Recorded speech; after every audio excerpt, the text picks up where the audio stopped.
All right. Test. Test. Test.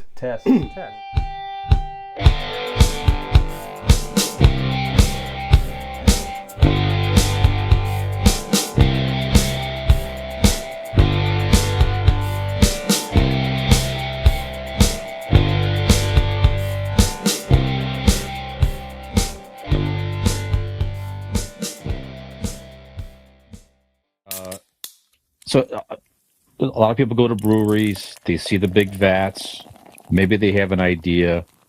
Can you just give us the basics of how does one make beer? What happens? So you just how does it end up in this? Go ahead. I would like to piggytail that with the Piggytail?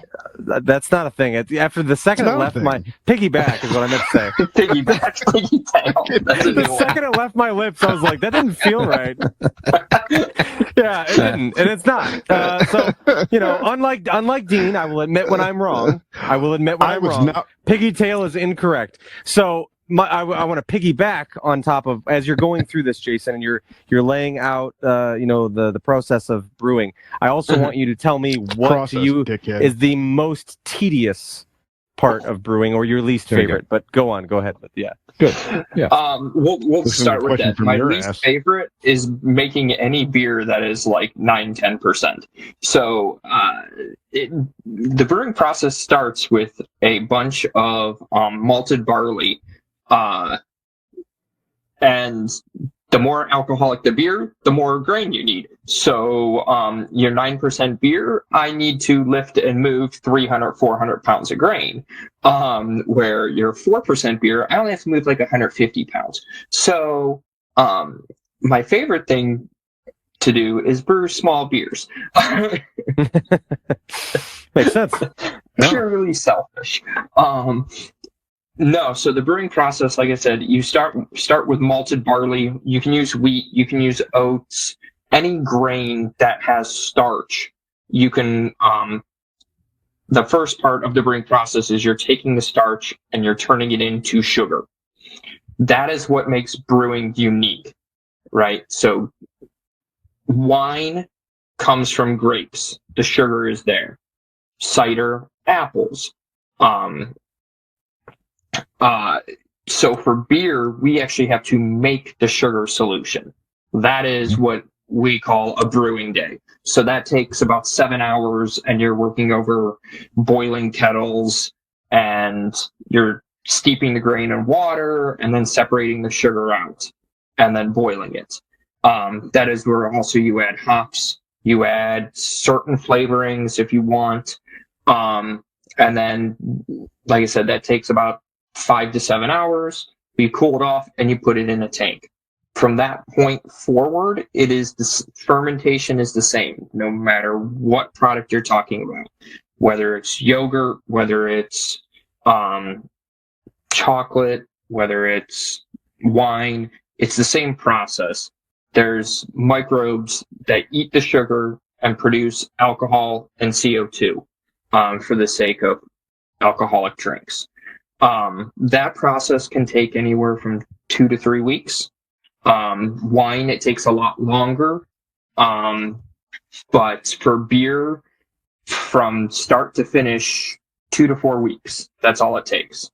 And then, when the fermentation is done, you cool it down to almost below freezing to help clear it out. Another big change in the last decade. I went to school. Clear beer was it. If you were a bad brewer if you made hazy beer. And now if I say that, everyone looks at me like I'm insane because every brewery is hazy.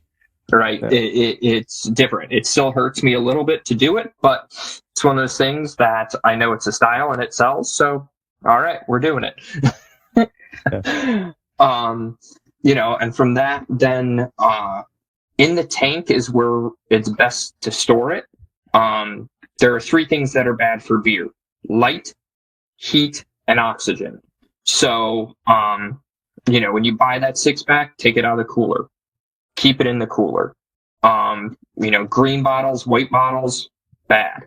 Very bad, right? Yeah. The industry's changing the cans. because no light can get through it. It's also lighter.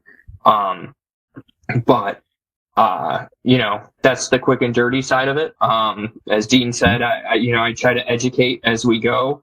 I love giving him the information that he needs to go out and about. I know it's more than he will ever need and more than he will ever remember. But that's kind of my job, is to inform and try to give as much information as possible. Nice, I did do when I first started. I got to do a brewing day with him, and he'd gone over all that and much more. And he, each process, each step. Again, I don't know how much retained, but there was a lot given in. It was very interesting. I had a great time. So, yeah. It was very cool to watch it all, and I got to help. Granted, he made me do that heavy lifting he was talking about. Sure. I was pouring up the best part of having someone there. Right, and I was pouring the grains in there.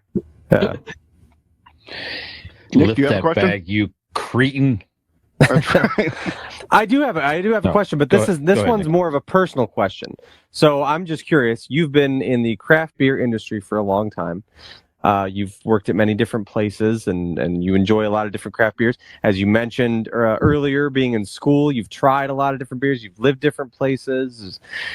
What is your go-to, if you got to go down to basics, what is your go-to domestic beer? Do you have a go-to domestic beer? Yes.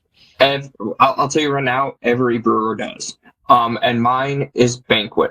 Coors Banquet, stubby bottle, all day, every day. Okay. Coors Banquet. My bachelor party was a month ago. We had racks of the subby bottle. How about that? Look at that. It's also personal. Once you get inside the industry, as you do with most things, you're kind of framed by what you hear in the industry or experiences. Coors, for the most part, is a really good company. It's still family owned. They try to take care of their employees, from my friends that have worked there. I have a contact that is really high up in the company. I showed up and he took me on a 4.5-hour tour of the facility.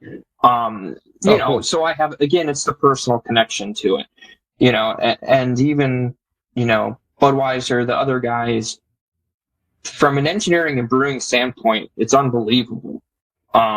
And talking to their brewers, talking to their employees is a blast.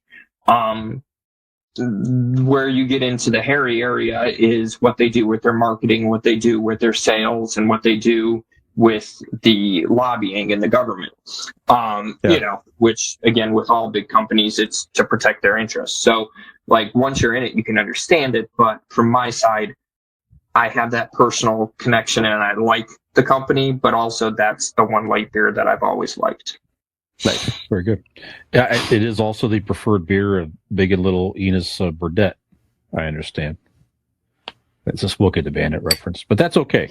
That's okay. That's a little before my time. All the crickets you put into my fucking jokes, you better put on crickets on that one. Yep. You prick. Okay. All right. So I got a question. Go ahead. All right.